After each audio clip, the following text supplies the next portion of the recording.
அனைவருக்கும் வணக்கம்.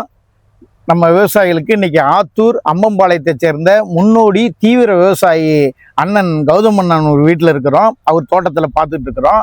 CH5 சவுக்கு போட்டுருக்காரு, பாக்கு பயிர் சாகுபடி பண்ணியிருக்காரு, வாழை சாகுபடி பண்ணியிருக்காரு, பருத்தி சாகுபடி பண்ணியிருக்காரு, நெல் சாகுபடி பண்ணிட்டு இருக்கிறாரு. அது இல்லாமல் இப்போ தர்பூசணி போட்டுட்டு இருக்காரு.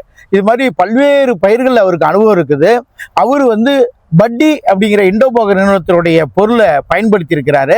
அவருடைய அனுபவத்தை கேட்கலாம். ஆனா பட்டி பாக்குல அடிச்சிங்கல்ல, பாக்குல அடிக்கும் போது என்ன வித்தியாசம் தெரிஞ்சு உங்களுக்கு? எதனால பாக்குல அடிச்சீங்க? அதாவது பாக்குல முதல்ல ஒரு சத்து பற்றாக்குறை இருந்தது.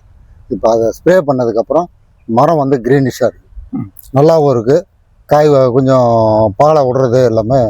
அதாவது செடி பச்சை கட்டி இருக்குதுங்கிறாரு, இலை பாலை நல்லா விட்டு பிஞ்சு பிடிச்சிருக்குங்கிறாரு. பிஞ்சு ஏதாவது உதுறது கொட்டு நிறுத்தி பிஞ்சு உதுறது நிறுத்தி இருக்குங்கிறாரு. அதாவது பட்டியை பாக்கு பயிர்ல பயன்படுத்தினீங்கன்னா பிஞ்சு அதிகமா பிடிக்குது, பிஞ்சு உதிர்வது தடுக்குது. அது இல்லாம பயிரை மரத்தை பச்சை வச்சிருக்கு, அது கிரீனிஷா இருக்கு.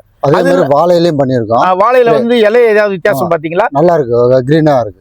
வாழை இலை கிரீனாவும் இருக்குது. அது இல்லாம தார் மேல ஏதாவது பயன்படுத்திங்களா? அதாவது தார் மேல ஒரே சைஸா ஈவனா வருது. தார் மேல இதை பயன்படுத்தினீங்கன்னா பழத்தோட இந்த தார்ல வந்த பழம் ஈவனா சைஸ் வருதுங்கிறாரு. அவரோட அனுபவத்துல சொல்றாரு. பொதுவாகவே நம்ம ஆத்தூர் ஏரியாவில் இந்த பட்டிங்கிற மருந்து விவசாயிகளால் பெரிதும் வரவேற்கப்பட்ட மருந்து. குறிப்பாக கருவேப்பிலை விவசாயிக, மல்லிகை போன்ற பூ சாகுபடியாளர்கள் இதை விரும்பி பயன்படுத்திட்டு இருக்காங்க. அதன் அடிப்படையில் இப்போ பாக்கில் பயன்படுத்தி இருக்கிறாரு. தர்பூசணியில் பயன்படுத்தினீங்களா? தர்பூசணியில் கொஞ்சம் பயன்படுத்திருக்கேன், அதுவும் நல்லா இருக்குது, ரிசல்ட் நல்லா இருக்கு. இது எப்படி மருந்தோட மற்ற மருந்தோட கலந்து தெளிக்கிறீங்களா இல்லை தனியாக தெளிக்கிறீங்களா? ஆனால் மருந்தோட தான் கலந்து தெளிச்சோம். ஆனால் அதோட பெட்டர் தனியாக தெளிக்கிறது பெட்டர். அதாவது மருந்தோட கலந்து தெளிக்கலாம், அதனால எந்த தவறும் இல்லை. எல்லா மருந்து கூடயும் கலந்து தெளிக்கலாம். ஆனாலும் தனியா கொடுக்கும்போது இது அதோடைய தனித்தன்மையே தெரியுது.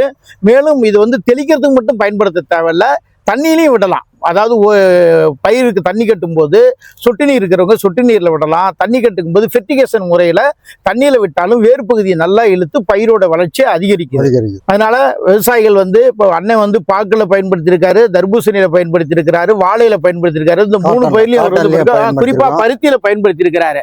பருத்தியில இவர் மெயினா பருத்தியில என்னன்னா எந்த ஸ்டேஜ்ல பயன்படுத்துறீங்க? சப்பை பிடிக்கும் போது சப்பை பிடிக்கும் போது பயன்படுத்துறீங்க. அதாவது பருத்தியில சப்பை பிடிக்கும் போது இதை பயன்படுத்தினா சப்பைகள் நிறைய பிடிக்குது, சப்பை உதிராம தடுக்குது. குறிப்பா நம்ம சேலம் மாவட்டம் ஆத்தூர் பருத்திக்கு பேர் போன ஊர். அது இல்லாம பருத்தி விதை உற்பத்தி தமிழ்நாட்டிலேயே ஆத்தூர் பகுதிகளில் மட்டும்தான் இந்த விதை உற்பத்தி, வீரிய ஒட்டுரக விதை உற்பத்தி பண்ணிட்டு இருக்கிறாங்க. தமிழ்நாட்டில் வேற எங்கேயும் பண்ணல.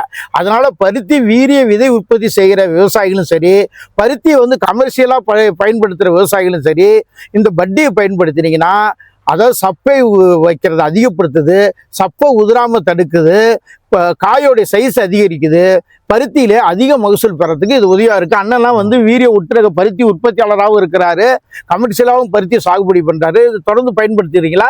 தொடர்ந்து பயன்படுத்துவோம். ஆமா, உங்களை பொறுத்தவரை இந்த மருந்து திருப்தியா இருக்குது. இண்டோபோக நிறுவனத்தினுடைய இந்த பட்டி விவசாயிகளுக்கு பல்வேறு பயிர்களை பயன்படுத்தலாம். குறிப்பா இது முக்கியமா பயன்படுத்துது வளராத பயிரோடைய வளர்ச்சியை அதிகப்படுத்துது, பூக்காத பயிர்களுடைய பூக்களை தூண்டுகிறது, பூ உதிராமல் தடுக்கிறது. ஆக மொத்தம் விவசாயிகளுக்கு அதிக மகசூல் தருவதற்கு உறுதுணையாக பட்டி இருக்கிறது. எனவே விவசாயிகள் பயன்படுத்துமாறு அன்புடன் கேட்டுக்கொள்கிறோம். நன்றி, வணக்கம்.